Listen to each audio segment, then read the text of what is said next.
সালামু আলাইকুম সুপ্রিয় দর্শক শ্রোতা, আমরা এই মুহূর্তে আছি কুশুবাড়ি চরপাড়া।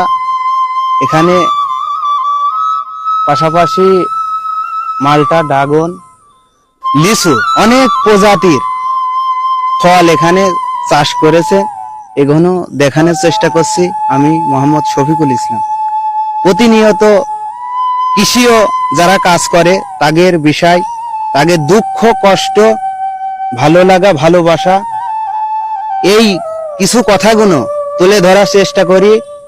এমনকি তাদের মাঝে যাই, তাদের কি আশা আকাঙ্ক্ষা তাদের মাঝে জানার চেষ্টা করি। আজও আমরা এসেছি একটি চাচার কাছে কিছু কথা আমরা জানার চেষ্টা করব। আশা করি আপনাদের ভালো লাগবে। সালামু আলাইকুম চাচা। ওয়ালাইকুম সালাম। ভালো আছেন? আল্লাহ রাখিস ভালো। আপনার নাম কি চাচা? রিজাউল। রিজাউল। আপনার বাড়ি এখানেই না? এখানে বাড়ি। এই বাগানালে আপনার কি হয়? ভাই হয়। ভাই। হুম। পাড়াপত্যবাসী ভাই না আপন ভাই? ভাই বলে ডাকি ধরো। পাড়াপত্যবাসী।